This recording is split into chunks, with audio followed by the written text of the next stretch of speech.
हर लड़की के लाखों ख्वाब होते हैं, उसकी शादी को लेकर, उसके जीवन साथी को लेकर। शगुन ने भी अपनी शादी के लाखों ख्वाब सजाए थे अपनी प्यारी प्यारी आँखों में। कल सुबह उसकी बारात आएगी, उसका राजकुमार आएगा और उसे अपने साथ डोली में बैठाकर ले जाएगा। जिस मंडप में उसकी शादी होगी, वो बस उसे देखकर मुस्कुरा रही थी। सब अपना काम निपटाकर सो चुके हैं क्योंकि कल सुबह जल्दी उठना है। पर शगुन की आंखों में तो नींद है ही नहीं। वो वहीं अपनी शादी के मंडप के पास बैठकर उन यादों में खो जाती है जहां उसकी हार मान चुकी जिंदगी में किसी के आने की खुशियां आ गई थीं। लगभग साल भर पहले की ही तो बात है। शगुन के घर में एक अजीब सा माहौल था। उसके माता पिता के चेहरे पर परेशानी साफ झलक रही थी। शगुन के पिता श्री राज सिंह उससे कहते हैं, बेटी, वो जो भी तुमसे पूछे उसका ठीक ठीक जवाब देना और हाँ, अच्छे से तैयार होना।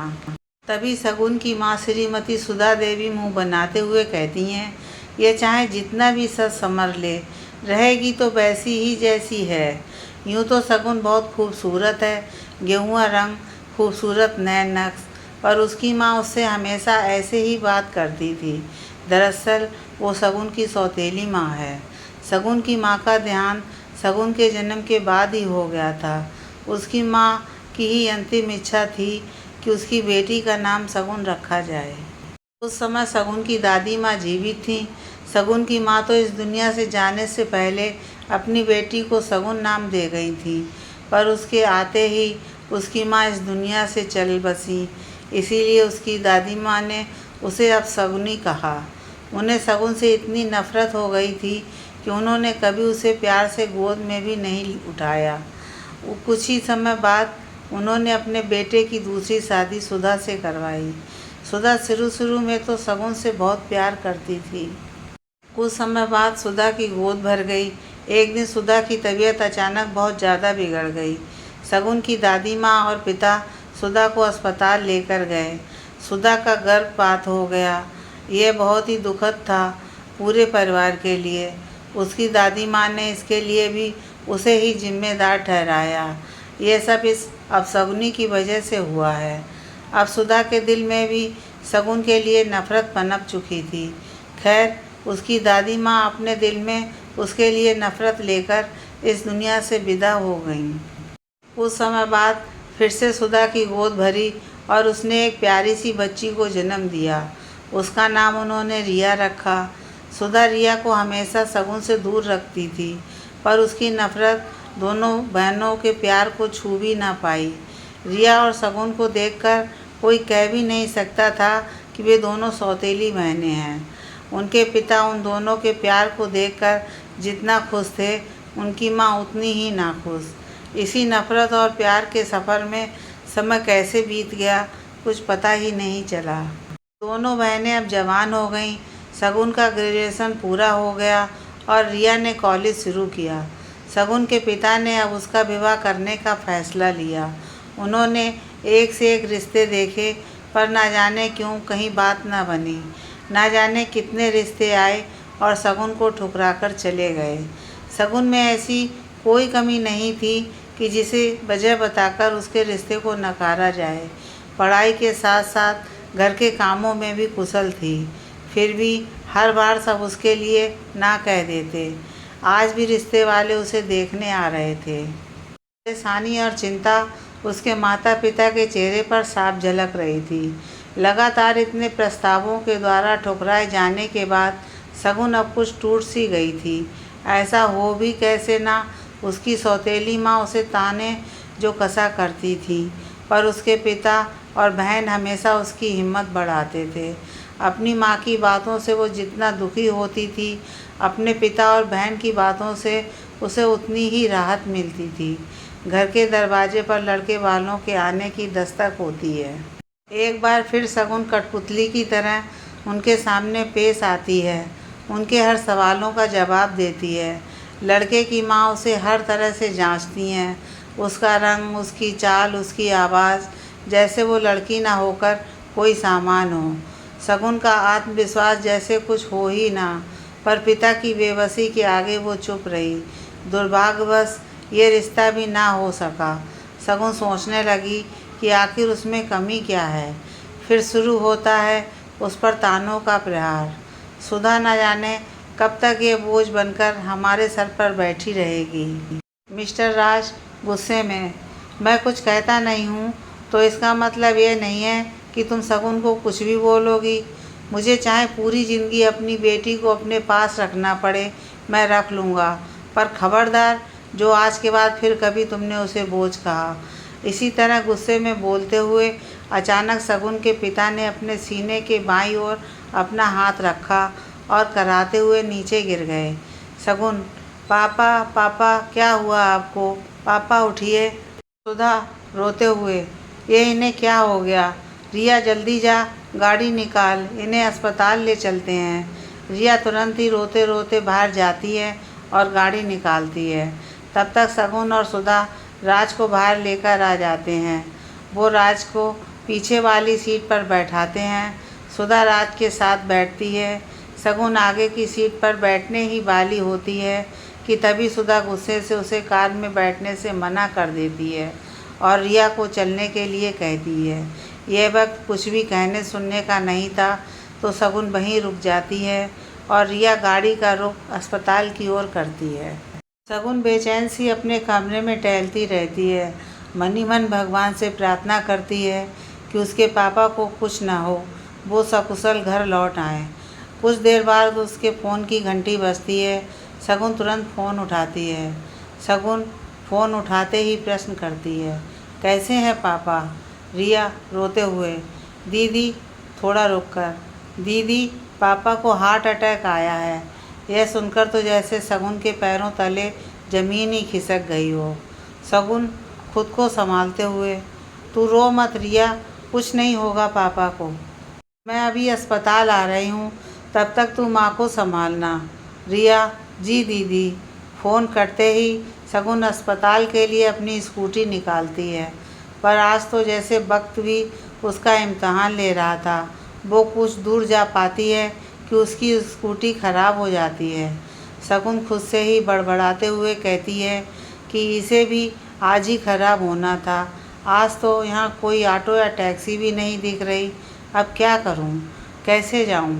शगुन बार बार अपनी स्कूटी को स्टार्ट करने की कोशिश करती है, इस आस में कि शायद स्टार्ट हो जाए, पर उसकी हर कोशिश बेकार जाती है। कोशिश करने के अलावा वो और कर भी क्या सकती थी। तभी एक कार उसके पास आकर रुकती है और उसमें से एक अजनबी सी आवाज़ आती है, क्या आपको कोई मदद चाहिए? शगुन को उस वक्त सिर्फ अपने पापा का ही ख्याल आ रहा था, तो उसने तुरंत कहा, हाँ, मुझे जगजीवन अस्पताल जाना है, क्या आप मुझे वहाँ तक छोड़ देंगे? अनजान शख्स, जी हाँ, क्यों नहीं, वैसे भी मैं उसी तरफ जा रहा हूँ, तो आपको भी छोड़ दूँगा। इतना कहकर वो कार का दरवाज़ा खोल देता है। फिर शगुन अंदर कार में बैठ जाती है। कार में बैठते ही शगुन रिया को फ़ोन करके अपने पापा का हाल चाल पूछती है, तो रिया उसे बताती है कि वो आईसीयू में है। रिया थोड़ी परेशान हो जाती है। अनजान शख्स, क्या हुआ आपके पिताजी को? शगुन, उन्हें हार्ट अटैक आया है। इतना कहकर शगुन की आंखों में आंसू आ जाते हैं। वो अनजान शख्स अपना रुमाल शगुन की तरफ बढ़ाते हुए कहता है, अपने आंसू पोंछ लीजिए, आपके पापा को कुछ नहीं होगा। शगुन रुमाल लेकर आंसू पोंछते हुए उस शख्स को धन्यवाद कहती है। अनजान शख्स, लीजिए, हम अस्पताल पहुंच गए, अब आप अपने पापा के पास जाइए और हाँ, अब रोइएगा मत। शगुन उस शख्स को शुक्रिया कहकर जल्दी से अंदर चली जाती है। वो शख्स भी अपनी गाड़ी आगे की ओर करके चला जाता है। वो कुछ ही दूरी पर जाता है कि उसकी नज़र शगुन के फ़ोन पर पड़ती है। वो खुद से ही कहता है, अरे वो लड़की अपना फ़ोन तो कार में ही भूल गई, मुझे देकर आना चाहिए, वरना बाद में परेशान होगी। फिर वो किसी को फ़ोन करके कुछ कहता है और अस्पताल की ओर गाड़ी मोड़ लेता है। शगुन अस्पताल के बाहर खड़ी रो रही थी। कुछ लोग उसे देख भी रहे थे, पर अस्पताल में तो हर रोज़ कोई ना कोई किसी अपने को खोने के गम या किसी की ज़िंदगी बचने की खुशी में आंसू बहाता मिल ही जाता है। यही सोचकर किसी ने भी उस पर ज़्यादा ध्यान नहीं दिया, लेकिन वो अनजान खुद को रोक नहीं पाया। वो तुरंत ही अपनी कार को पार करके दौड़कर उसके पास जाता है और उससे पूछता है कि वो क्यों रो रही है, पर शगुन उसे कोई जवाब नहीं देती। वो फिर कहता है, देखिए, आप मुझे बता सकती हैं, आपके पापा तो ठीक हैं ना? आपको कुछ मदद चाहिए उनके इलाज के लिए? शगुन अभी भी रोते हुए, मुझे कुछ नहीं चाहिए, बस आप यहाँ से चले जाइए, मुझे अकेला छोड़ दीजिए। तभी रिया बाहर आती है और शगुन को रोता देख उसके आंसू पोंछते हुए कहती है, दीदी, आप क्यों माँ की बातों का बुरा मान रहे हो? आपको तो उनकी आदत पता है ना? शगुन, नहीं रिया, माँ ठीक कह रही हैं, ये सब मेरी वजह से हुआ है। रिया, कुछ आपकी वजह से नहीं हुआ है। अब आप घर जाओ, मैं फ़ोन पर आपको पापा का हाल चाल बताती रहूँगी। आपकी स्कूटी कहाँ है? इससे पहले शगुन कुछ कहती, उन दोनों की बातें सुन रहा वो शख्स बीच में ही बोल देता है, उनकी स्कूटी गैराज में है और ये लीजिए आपका फ़ोन। शगुन की ओर फ़ोन बढ़ाते हुए, मेरी गाड़ी में ही रह गया था। शगुन, मेरी स्कूटी तो मैंने वहीं छोड़ दी थी। रिया, कहाँ छोड़ दी थी दीदी आपने स्कूटी? और ये कौन है अनजान शख्स? मैं बताता हूँ, मेरा नाम शिवाय है, कॉन्वेंट कॉलोनी नई दिल्ली में रहता हूँ। मैं किसी काम से बाज़ार की तरफ जा रहा था तो रास्ते में आपकी दीदी को देखा, जिनकी स्कूटी ख़राब हो चुकी थी और किसी ऑटो का इंतज़ार कर रही थी, तो मैंने इनकी मदद कर दी, इन्हें यहाँ तक छोड़कर। शगुन, पर स्कूटी गैराज में कैसे? अनजान शख्स, यानी शिवाय, मैं आपको देखकर ही समझ गया था कि आप बहुत परेशान हैं, इतनी कि आप अपना फ़ोन भी मेरी कार में ही भूल गईं, तो फिर स्कूटी कैसे याद रहती? इसलिए अभी यहाँ आते वक्त ही मैंने गैराज में फ़ोन करके आपकी स्कूटी को वहाँ से ले जाकर रिपेयर करने को कह दिया।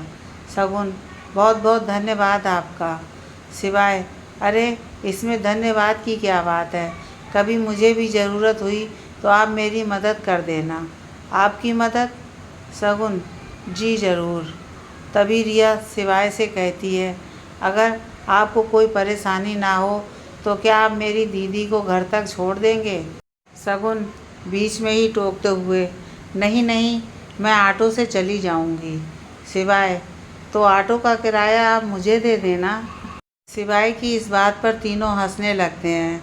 शगुन रिया से कहती है, ठीक है, मैं घर जाती हूँ, पर मुझे फ़ोन पर पापा की खैरियत बताती रहना, अपना और माँ का ख्याल रखना।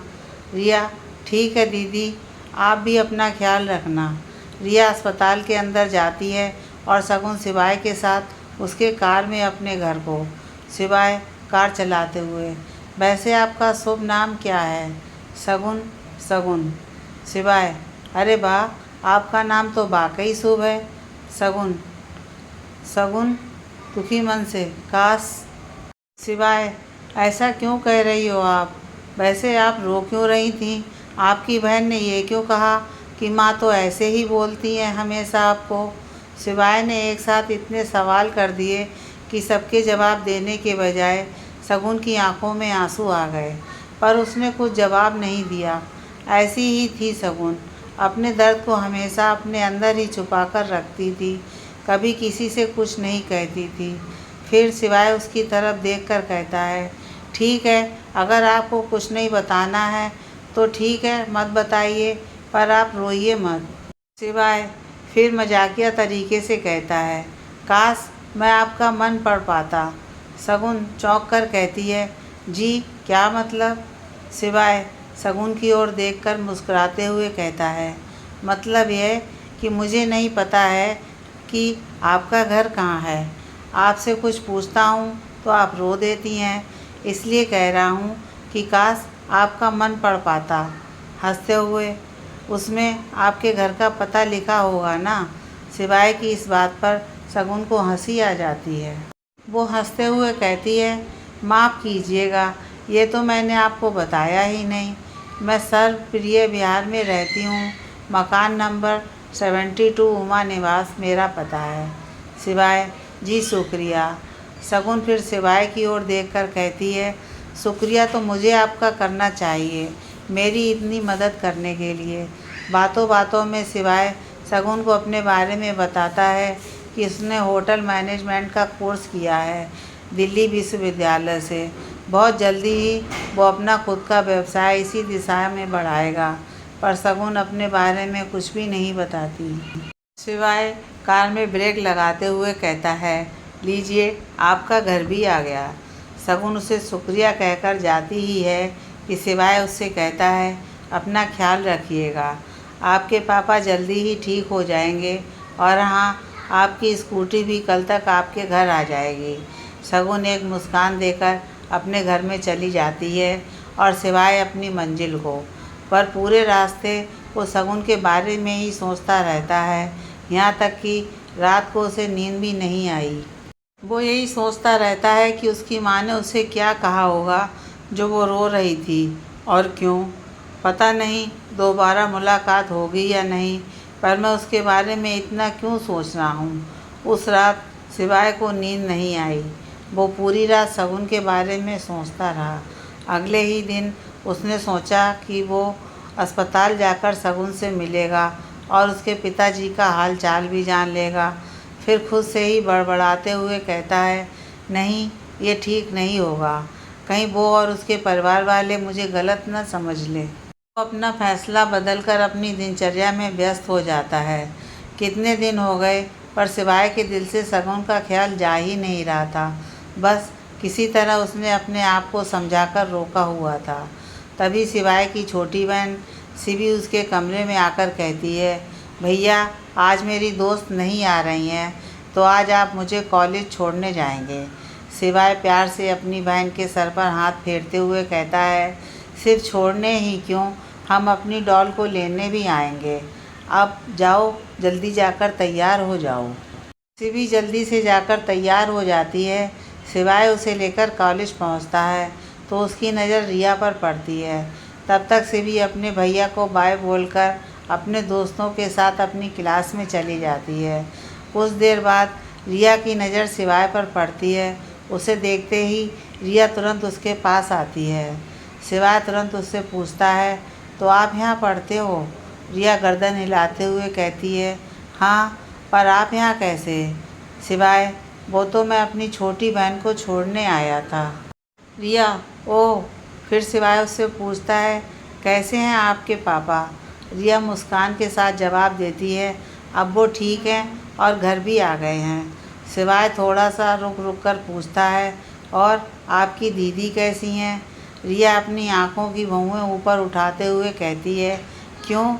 सिवाय, अरे बस ऐसे ही। रिया, तो आप मेरी दीदी के बारे में जानना चाहते हो? पहले तो सिवाय नानुकुर करता है, फिर मान लेता है कि उसे शगुन के बारे में जानना है। रिया उससे कहती है, ठीक है, पर यहाँ नहीं, पास में ही एक पार्क है, चलें? वैसे मेरी दीदी भी आपके बारे में कह रही थी। सिवाय अपने चेहरे की मुस्कुराहट छुपाते हुए कहता है, क्या क्या कह रही थी आपकी दीदी मेरे बारे में? रिया, बड़ी जल्दी है जानने की, बताऊंगी, पहले पार्क में तो चलें। सिवाय, पर तुम्हारा कॉलेज? रिया, अरे आज वैसे भी मन नहीं था आने का, पर दीदी ने ज़बरदस्ती भेज दिया। सिवाय, ठीक है, तो फिर चलते हैं। दोनों एक पार्क में जाकर बैठ जाते हैं। सिवाय पार्क में इधर उधर नज़रें करते हुए कहता है, वो आप क्या कह रही थी कि आपकी दीदी क्या बात कर रही थी मेरे बारे में? रिया सिवाय को चिढ़ाने वाले अंदाज में कहती है, यही कि आप बहुत बोलते हो। सिवाय रिया को टोकते हुए कहता है, मैंने तो उन्हें भी मौका दिया था, पर सिवाय की बात पूरी होने से पहले ही रिया बोल देती है, अरे नहीं, वो तो ये कह रही थी कि आप बहुत अच्छे इंसान हो। बिना जान पहचान के भला कौन आज के ज़माने में किसी की मदद करता है? सिवाय उसकी बात सुनकर मुस्कुराते हुए कहता है, छोड़िए इन सब बातों को, मैं आपसे ये जानना चाहता हूँ कि आपकी दीदी यानी शगुन, इतना प्यारा नाम है उनका, उन्हें पसंद क्यों नहीं? उनकी आंखों में एक अजीब सा दर्द नज़र आता है। वो क्या है? रिया एक लंबी सांस भरकर कहती है, दीदी का नाम उनकी माँ ने रखा था, यानी मेरे पापा की पहली पत्नी ने। और दीदी के जन्म के बाद ही उनकी मृत्यु हो गई थी। तो मेरी दादी माँ दीदी को अपशगुनी कहने लगीं और उनसे नफ़रत करने लगीं। रिया सिवाय को उसके माता पिता की शादी और उसके माँ की नफ़रत की वजह, शगुन के रिश्ते टूटने की बात और भी सब कुछ बचपन से लेकर अब तक की सारी बातें बता देती है, सिवाय जो बड़े ध्यान से उसकी बातें सुन रहा था। वो कहता है, तभी उस दिन शगुन अस्पताल के बाहर रो रही थी कि सब कुछ उसकी वजह से हुआ है। उसे लगता है तुम्हारे पापा को हार्ट अटैक उसकी वजह से आया है। रिया, हाँ, उस दिन माँ ने दीदी को हमारे साथ अस्पताल नहीं आने दिया और फिर जब वो बाद में आपके साथ आईं तो माँ ने उन्हें बहुत बुरा भला कहा, यहाँ तक कि उन्हें पापा से मिलने या उन्हें दूर से भी देखने तक नहीं दिया। रिया की आंखों में आंसू आ जाते हैं। उन्हें पोंछते हुए वो कहती है, माँ बार बार दीदी को अपशगुनी कह रही थी, इसलिए वो उस दिन रो रही थी।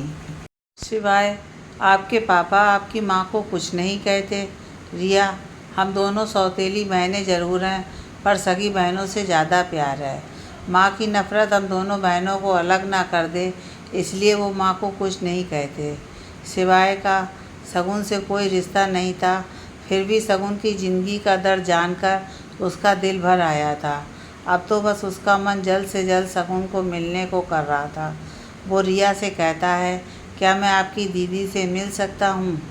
रिया, वैसे तो आप जान ही गए होंगे कि मेरी दीदी को किसी से ज़्यादा बात करना पसंद नहीं है, पर वो हर रविवार को गुरुद्वारे जाती हैं, वहाँ आप उनसे मिल सकते हो।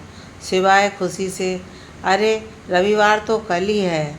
रिया सिवाय को चिढ़ाते हुए, अच्छा ज़्यादा खुश मत होइए, अब मैं चलती हूँ। और हाँ, दीदी को मेरे कॉलेज बंक करने वाली बात मत बताइएगा। सिवाय, बिल्कुल नहीं। दोनों अपने अपने रास्ते चल देते हैं। वैसे तो रविवार को सिवाय 11 बजे से पहले नहीं उठता था, लेकिन उस दिन वो सुबह जल्दी उठ गया, शगुन से मिलना जो था उसे। सिवाय गुरुद्वारे पहुंचता है। एक अजीब सा सुकून था वहाँ। अपनी आंखों को बंद करके वो वहीं मंत्रमुग्ध होकर बैठ जाता है। थोड़ी देर बाद उसकी नज़र शगुन पर पड़ती है, जो अपनी दोनों आंखें बंद करके सामने की ओर हाथ जोड़कर प्रार्थना कर रही थी। सिवाय बस उसे देखता ही रह जाता है। कुछ देर बाद शगुन बाहर को जाती है तो सिवाय भी झट से उठकर उसके पीछे पीछे जाता है। बाहर निकलते ही वो पीछे से शगुन का नाम पुकारता है, शगुन। शगुन तुरंत पीछे मुड़कर देखती है तो सिवाय को देखकर उसके चेहरे पर मुस्कुराहट आ जाती है। शगुन, अरे आप कैसे हो सिवाय? मैं बढ़िया, आप बताओ आपके पापा? शगुन, हाँ वो पहले से बेहतर है। सिवाय अपने जूते पहनते हुए शगुन से कहता है, क्या मैं थोड़ी देर आपसे बात कर सकता हूँ? शगुन थोड़ा असहज होकर कहती है, जी क्या बात? सिवाय, आप यहाँ हर रविवार को उस रब से अपना दर्द बांटने आती हो और आज मैं यहाँ उस रब से आपके सुख दुख बांटने का हक मांगने आया हूँ। शगुन हिचकिचाते हुए कहती है, मैं कुछ समझी नहीं और आपको कैसे पता चला कि मैं यहाँ हर रविवार को यहाँ आती हूँ? सिवाय एक पेड़ की ओर इशारा करके कहता है, उस पेड़ की छाँव में चलें। शगुन अभी भी असहज महसूस कर रही थी, क्योंकि उसने आज तक कभी किसी लड़के से बात नहीं की थी। सिवाय उसकी ओर देखते हुए कहता है, भरोसा कीजिए मुझ पर। दोनों पेड़ के चबूतरे पर बैठ जाते हैं। सिवाय शगुन की आंखों में देखते हुए कहता है, पता है शगुन, जब मैंने पहली बार तुम्हारी आंखों में आंसू देखे थे तो मुझे अच्छा नहीं लगा था। मुझे लगा शायद ऐसे ही जैसे हम किसी को रोता हुआ देखते हैं तो बुरा लगता है, पर तुम्हारी आंखों में सिर्फ आंसू नहीं थे। शगुन न चाहते हुए भी बोल पड़ती है, फिर क्या था? सिवाय, उदासी, मैं तुमसे झूठ नहीं बोलूँगा। पहले मुझे लगा कि तुम शायद मेरा आकर्षण हो, पर शगुन, पर क्या? सिवाय, कल मैं तुम्हारी बहन से मिला। मेरी बहन भी उसी कॉलेज में पढ़ती है जिसमें तुम्हारी बहन। उसने मुझे तुम्हारे बारे में सब कुछ बताया। सिवाय शगुन का हाथ अपने हाथ में लेकर कहता है, तुम अपशगुनी नहीं हो शगुन। मैं जितना तुमको जानता गया उतना ही तुम्हारी तरफ खिंचता चला गया। यह प्यार नहीं तो और क्या है। शायद पहली बार किसी ने शगुन से इतने प्यार से बात की थी, उसकी बहन और पिता के अलावा। इसलिए उसकी आंखों में आंसू आ गए। फिर वो खुद को संभालते हुए कहती है, सिवाय आप बहुत अच्छे लड़के हो, पर मुझे नहीं लगता कि मैं आपके लायक हूँ। सिवाय क्यों? ऐसा क्यों लगता है तुम्हें? शगुन, मेरे बारे में सब कुछ जानने के बाद भी आप ऐसा कह रहे हो। कुछ तो कमी होगी ना मुझ में, जो हर बार सब मुझे ठुकरा कर चले जाते हैं। सिवाय वो इसलिए क्योंकि उन्होंने आपको समझा ही नहीं। पर मैं ये नहीं कहता कि आप मुझे चुन ही लो। आपको जितना वक्त लेना है ले लेना, मैं ताउम्र आपका इंतज़ार करूँगा। इतना कहकर सिवाय वहाँ से उठकर चला जाता है और शगुन वह भीगे नज़रों से उसे देख रही थी। उसे समझ नहीं आ रहा था कि सिवाय की बात का क्या जवाब दे। पहली बार ऐसा हुआ था कि शगुन को रह रहकर किसी का ख्याल आ रहा था और वो अपने दिल की आवाज़ को अनसुना कर रही थी। शगुन हर रविवार को गुरुद्वारे जाती और देखती सिवाय वहाँ पहले से ही मौजूद रहता, पर उससे कुछ कहता नहीं, बस देखकर मुस्कुरा देता और शगुन अपनी निगाहें नीची कर लेती। कई बार शगुन पैदल ही आती थी तो सिवाय भी उसके पीछे पीछे पैदल ही चल देता था, उसका साया बनकर। वो शगुन को कुछ कहता नहीं था, पर बिना कहे उसकी बात समझ जाता था। जब भी कभी उसे लगता था कि शगुन उदास है तो दूर से ही उल्टी सीधी हरकतें करके उसे हंसाता। धीरे धीरे शगुन को उसकी आदत होने लगी। आखिर शगुन कब तक अपने दिल को समझाती। साल भर के इंतज़ार के बाद उसने सिवाय के प्यार को स्वीकार कर लिया। जब से सिवाय उसकी ज़िंदगी में आया था तब से उसके चेहरे पर एक मुस्कान हमेशा रहती थी, हालांकि वो सबसे छुपा कर रखती थी। सबसे छुपा ली अपने दिल की बात, पर खुद से ही छिपा ना पाई। जहाँ सिवाय ने अपने दिल की बात पेड़ के चबूतरे के नीचे शगुन से कही थी, वहीं शगुन भी अपने दिल की बात सिवाय से कह देती है। सिवाय की तो मानो खुशी का ठिकाना नहीं था। वो शगुन को गले लगाकर कहता है, कितना इंतज़ार कराया तुमने, पर कोई बात नहीं, हक है तुम्हारा। मैं तुम्हें इतना प्यार दूंगा कि तुम फिर कभी मुझे इंतज़ार नहीं कराओगी। सिवाय बड़े प्यार से उसके आंसू पोंछता है और फिर गले से लगा लेता है। दोनों अपने अपने घरों में एक दूसरे के बारे में बता देते हैं। शगुन के पिता अपनी बेटी के लिए बहुत खुश होते हैं और उसकी माँ भी ये सोचकर खुश हो जाती है, चलो इस अपशगुनी से पीछा तो छूटेगा। सिवाय का परिवार भी अपने बेटे की पसंद को स्वीकार कर लेता है।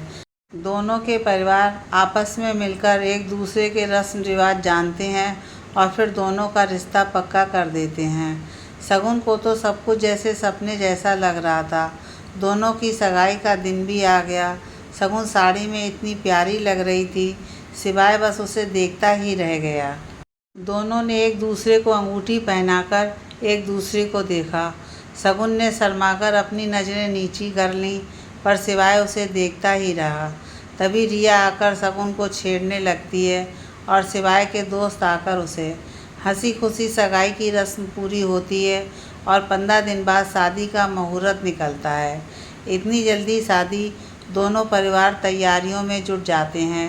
देखते ही देखते ये दिन भी रस्मों रिवाज में बीत जाते हैं। चिड़ियों के चहचहाने के साथ ही शगुन भी अपने ख्यालों से बाहर आती है। जिंदगी के पुराने पन्ने पलटकर देखने में कब सुबह हो गई उसे पता ही नहीं चला। वो खुद से कहती है, आज मेरी शादी है और मैं यहाँ ऐसे बैठी हूँ, इससे पहले कोई देख ले मैं अपने कमरे में जाती हूँ। घर में सब सुबह जल्दी उठकर शादी की तैयारी में लग जाते हैं। शगुन के पिता बारातियों के स्वागत की तैयारी में लगे हुए हैं। माँ मेहमानों में व्यस्त हैं और रिया शगुन को दुल्हन की तरह सजा रही है। शगुन के पिता अपनी पत्नी से कहते हैं, बारात के आने का वक्त हो गया है, तुमने आरती की थाली तो तैयार कर रखी है ना। वो अपनी साड़ी का पल्लू सिर पर रखते हुए कहती हैं, आप उसकी फ़िक्र मत करो, मैंने सब तैयारियां कर ली हैं। सभी लोग शादी की तैयारियों में व्यस्त थे कि तभी शगुन के फ़ोन पर किसी का फ़ोन आता है, जिसे सुनकर शगुन के हाथों से फ़ोन गिर जाता है और उसकी आंखों में आंसू आ जाते हैं। रिया उससे पूछती है, दीदी क्या हुआ, किसका फ़ोन था, आप क्यों रो रही हो? लेकिन शगुन तो जैसे अपने होठ ही नहीं हिला पा रही थी। रिया तुरंत दौड़कर अपने माता पिता को बुलाकर लाती है। शगुन के पिता उसके सिर पर हाथ रखकर पूछते हैं, क्या हुआ मेरी बच्ची, ऐसे क्यों रो रही हो? शगुन रोते रोते अपने पिता के गले लगकर कहती है, पापा शिवाय अस्पताल में है। कहते कहते उसके होंठ रुक जा रहे थे। वो शिवी का फ़ोन आया था। सब ये सुनकर स्तब्ध रह जाते हैं। शगुन के पिता पर उसे क्या हुआ?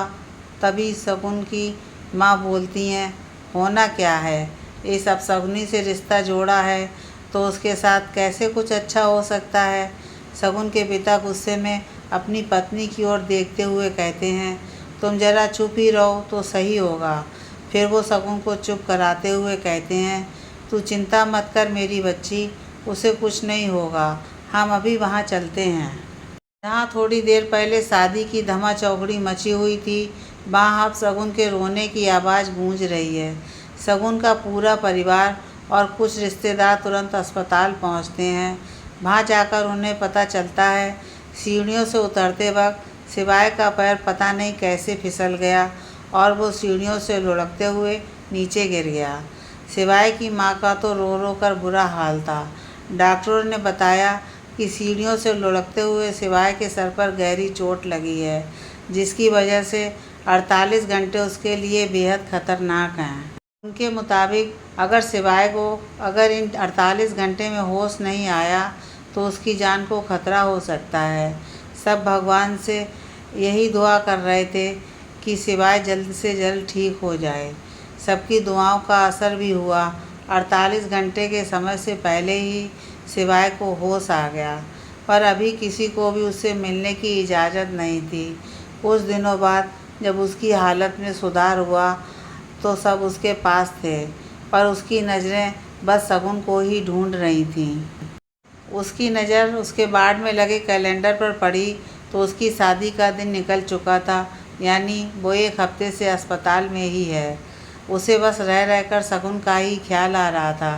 तभी उसकी माँ प्यार से उसके सर को सहलाते हुए कहती हैं, बेटा मैं जानती हूँ तेरी नज़र किसे ढूंढ रही है, पर अब तू जिसे ढूंढ रहा है वो अब कभी नहीं दिखेगी। शिवाय सवालों से भरी निगाहों से अपनी माँ की ओर देखकर कहता है, क्या मतलब है माँ आपका? शिवाय की माँ आंसू बहाते हुए कहती हैं, मतलब ये बेटा कि शगुन अब इस दुनिया में नहीं रही। शिवाय को एक ज़ोरदार झटका लगता है। उसकी आंखों से आंसू बहने लगते हैं। वो अपनी माँ से कहता है, ये क्या कह रहे हो माँ आप? भगवान के लिए कह दो कि ये झूठ है। यही सच है बेटा, शिवाय की माँ उसे संभालते हुए कहती हैं।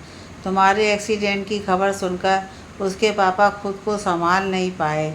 उन्हें हार्ट अटैक आया और इस बार वो सह नहीं पाए और दुनिया से चल बसे। तुम अपनी ज़िंदगी और मौत से लड़ रहे थे और शगुन के पिता ज़िंदगी की जंग हार चुके थे। शगुन ये सब बर्दाश्त नहीं कर पाई और उसने आत्महत्या कर ली। शिवाय तो जैसे अपने होश ही खो बैठा था। नहीं नहीं, मेरी शगुन इतनी कमज़ोर नहीं थी कि आत्महत्या कर ले। मैं अभी उसके घर जाऊंगा। तभी शिवाय की माँ उसे रोकते हुए कहती हैं, कोई नहीं मिलेगा तुम्हें वहाँ। उनकी मृत्यु के बाद सुधा जी अपनी बेटी रिया को लेकर कहीं चली गईं, लेकिन कहाँ गईं कोई नहीं जानता। कुछ दिन बाद शिवाय को डिस्चार्ज कर दिया गया, पर अब वो पहले वाला शिवाय नहीं रहा। दुनिया से तो जैसे उसने नाता ही तोड़ दिया था। उसने खुद को अपने कमरे में कैद कर लिया था। उसका दिल अभी भी ये मानने को तैयार नहीं था कि शगुन हमेशा के लिए जा चुकी है। शगुन की यादों में 1 महीना बीत गया। शिवाय की हालत वैसी की वैसी ही रही। उसके परिवार वालों ने बहुत कोशिश की पर वो उसके दिल से शगुन को निकाल नहीं पाए। एक रात शिवी को प्यास लगी तो वो पानी लेने किचन की तरफ जा रही थी कि उसने शिवाय के कमरे से अजीब सी आवाज़ आती सुनी। शिवी तुरंत ही अपने भैया के कमरे में जाकर देखती है तो आंखों के आंसुओं को बहने से रोक नहीं पाती है। शिवाय अपनी अंगूठी, सगाई वाली अंगूठी को अपने सीने से लगाकर रो रहा था। अपने भैया की ऐसी हालत देखकर शिवी टूट गई। वो तुरंत अपने भैया के पास जाकर उनके गले लगकर रोने लगी। अचानक से इस तरह शिवी उनके गले लगकर रोने लगती है। वो भी इतनी रात को। शिवाय अपना दर्द भूलकर अपनी बहन को संभालता है। शिवाय, शिवी क्या हुआ मेरी डॉल? शिवी रोते रोते अपने भैया से कहती है, मुझे माफ़ कर दो भैया। शिवाय प्यार से एक छोटे बच्चे की तरह दुलारते हुए उसे कहता है, पहले बताओ मुझे क्या हुआ था कि शगुन मर चुकी है? शिवी अभी भी रोए जा रही थी और रोते रोते कहती है, भैया शगुन भाभी जिंदा हैं, उन्हें कुछ नहीं हुआ। शिवाय के लिए ये चौंकाने वाली बात थी क्योंकि उसे तो सबने यही बताया था। शिवाय, ये तू क्या कह रही है डॉल? मुझे तो सबने।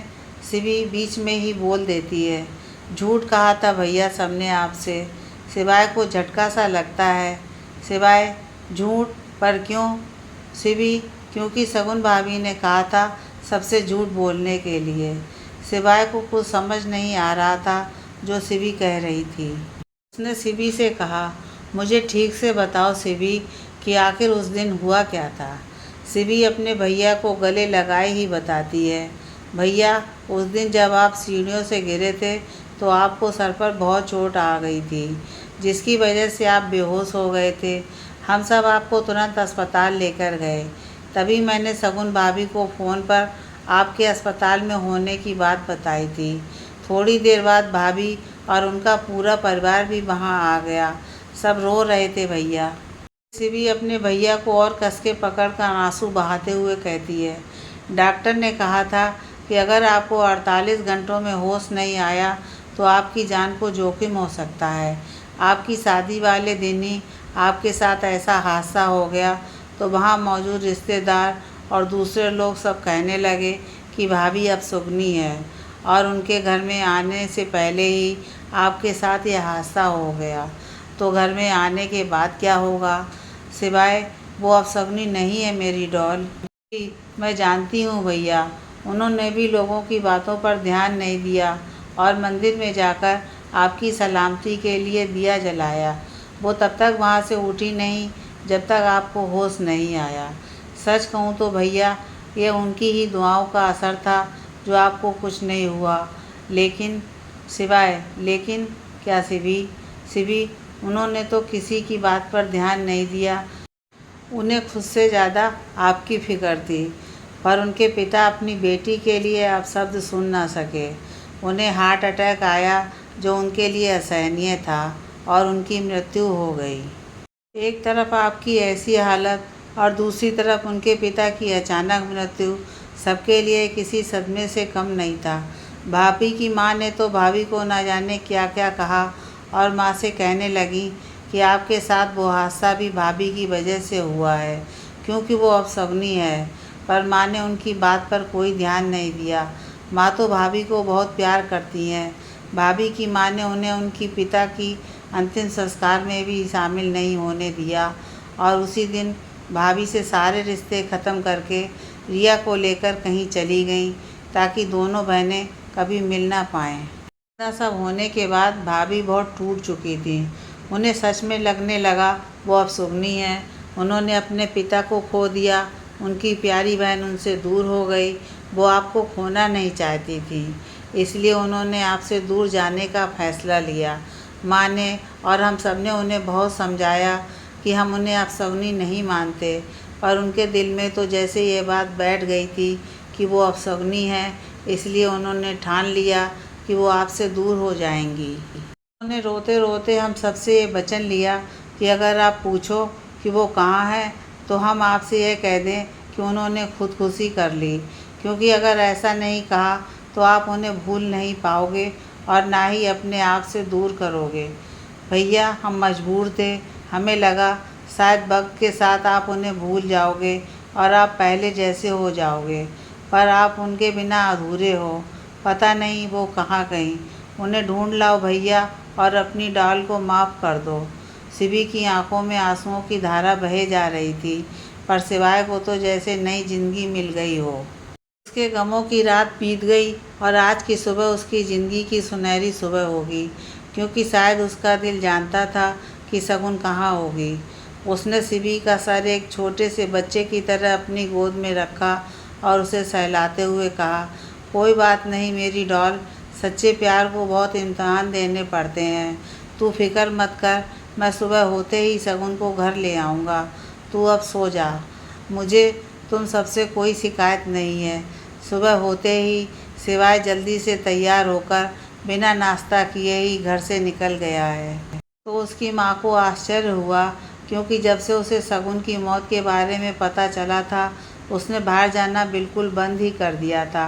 पर आज अचानक वो सोच में थी और बाकी सब भी। फिर शिवी सबको बताती है, मैंने भैया को सब बता दिया। मुझसे अपने भैया की ऐसी हालत नहीं देखी जा रही थी। अब भैया भाभी को लेने गए हैं। यह सुनकर सभी खुश हो जाते हैं, क्योंकि सब यही चाहते थे कि शगुन उनके घर की बहू बनकर आए। पर शगुन ने उन्हें वचनबद्ध कर दिया था, तो वो ना चाहकर भी शिवाय से झूठ बोलने को मजबूर थे। आज रविवार तो नहीं था, पर फिर भी शिवाय गुरुद्वारे जाता है एक आस के साथ। वो अंदर जाकर माथा टेकता है और अपने सच्चे प्यार के लिए अरदास करता है। बाहर आते ही वो उसी पेड़ की तरफ देखता है और वहाँ जाकर बड़े प्यार से बोलता है, शगुन। वहाँ बैठी लड़की तुरंत पलटकर देखती है। वो शगुन ही थी। उसे देखते ही शिवाय की आंखों में अश्रुधारा बहने लगी और शगुन वो कुछ कह नहीं पाती। अचानक से ऐसे शिवाय को अपने सामने देखकर वो वहाँ से जाने लगती है, तो शिवाय उसका हाथ पकड़कर उसे रोक लेता है। शगुन बिना शिवाय की ओर देखे कहती है, क्यों आए हो आप यहाँ? चले जाओ वापस। शिवाय, मैं तो यहाँ अपनी ज़िंदगी मांगने आया था और वो तुम हो, तो तुम्हारे बिना कैसे जाऊँ? दोनों की आंखों से प्रेम आंसू बनकर बह रहा था। शगुन, मैं ज़िंदगी नहीं हूँ, मैं तो आपकी मुसीबत की वजह बन गई। अब शगुनी हूँ मैं शिवाय, अब शगुनी। पापा चले गए, आपकी हालत इतनी ख़राब थी, सब मुझे अब शगुनी की वजह से। मेरी बहन भी मुझसे दूर हो गई। शगुन रोते रोते घुटनों के बल नीचे बैठ जाती है। सब खत्म हो गया मेरी वजह से। मैं आपको दूर से देखकर जी लूँगी, पर आपके बिना नहीं। शिवाय उसकी ओर आकर अपने दोनों हाथ उसके गालों पर रखकर कहता है, अच्छा, तुम अगर मेरे बिना नहीं रह सकती तो मौत का ये झूठा नाटक क्यों? क्या सिर्फ तुम ही मुझसे प्यार करती हो? मैं नहीं करता तुमसे प्यार। तुम्हें पता है तुम्हारे जाने के बाद मेरा क्या हाल हुआ? क्यों किया शगुन तुमने ऐसा? शगुन, अगर मैं आपके परिवार वालों से मेरी मौत की झूठी बात आपसे बोलने के लिए नहीं कहती तो आप कभी मुझे नहीं छोड़ते, अपनी ज़िंदगी किसी और के साथ शुरू नहीं करते। शिवाय शगुन की आंखों में आंखें डालकर कहता है, तो देख लो शगुन, मेरी ज़िंदगी तुम हो, तुम्हारे बिना अधूरा हूँ मैं। तुमने क्या सोचा था कि तुम्हारे जाने के बाद मैं किसी और के साथ अपना घर बसा लूँगा? तुम गलत हो। मैंने सिर्फ तुमसे प्यार किया है, अगर तुम नहीं तो फिर कोई और भी नहीं। मैंने फैसला पहले भी तुम पर छोड़ दिया था और आज भी तुम पर ही। तुम चाहे मुझे अपनाओ या ना अपनाओ, पर मैं सिर्फ तुमको ही चाहूँगा। इतना कहकर शिवाय उठकर शगुन से मुंह फेरकर खड़ा हो जाता है। उसकी आंखों से आंसू अभी भी बह रहे हैं। शगुन शिवाय को अच्छे से जानती है। उसे पता है अगर पूरी दुनिया भी उसे अपशगुनी कहे तो भी शिवाय उसका साथ नहीं छोड़ेगा। इसलिए तो उसने अपनी आत्महत्या करने का झूठ सबसे बुलवाया था। शिवाय के इस कदर प्यार के आगे आखिर शगुन हार मान ही गई। वो उठकर शिवाय के पास जाकर उसके गले लग जाती है। दोनों की आंखों से प्रेम बरस रहा था। तभी शगुन शिवाय से पूछती है, पर आपको कैसे पता चला कि मैं ज़िंदा हूँ और यहाँ हूँ? मैंने तो सबसे वचन लिया था कि वो आपको कुछ ना बताएं, पर यह तो उन्हें भी नहीं पता था कि मैं यहाँ हूँ। शिवाय प्यार से शगुन के सर पर हाथ फेरते हुए कहता है, मेरी डॉल मेरा दर्द देख नहीं पाई और उसने मुझे सब कुछ बता दिया कि तुम जिंदा हो। ये जानने के बाद मुझे इसी गुरुद्वारे का ख्याल आया। शायद मेरे दिल को एहसास हो गया था कि तुम यहीं हो। सिवाय दुखी सा चेहरा कर कर कहता है, काश मैं पहले ही यहाँ आ गया होता। शायद हमारी किस्मत में थोड़ी जुदाई लिखी थी, पर अब नहीं। दोनों के चेहरों पर मुस्कान आ जाती है। सिवाय, अब घर चलें, सब इंतज़ार कर रहे होंगे। शगुन, दोनों के घर पहुँचते ही सब शगुन को देखकर खुश हो जाते हैं। सिवाय की माँ शगुन से कहती है, मैंने कहा था तुम्हारे बिना नहीं रह सकेगा, पर तुम नहीं मानी। खैर, जो हुआ सो हुआ। हम कल ही तुम दोनों की शादी पूरे रीति रिवाज के साथ धूमधाम से करवाएंगे। अगले ही दिन दोनों की शादी हो जाती है। शगुन गृह प्रवेश कर अपने ससुराल में आती है, अपने सास ससुर का आशीर्वाद लेती है। उसकी सास यानी सिवाय की माँ उसके सर पर हाथ रखकर कहती हैं, मुझे अपनी सास मत समझना बेटी, अपनी माँ समझना। तुम्हारी ये माँ तुम्हें हमेशा अपनी ममता की छाँव में रखेगी। और हाँ बेटी, एक बात हमेशा याद रखना, चाहे कितनी ही परेशानी ज़िंदगी में क्यों ना आ जाए, तुम हम सबके लिए हमारी शगुन ही रहोगी। इतना कहकर वो शगुन को अपने गले लगा लेती हैं। एक मुस्कुराहट सबके चेहरे पर आ जाती है।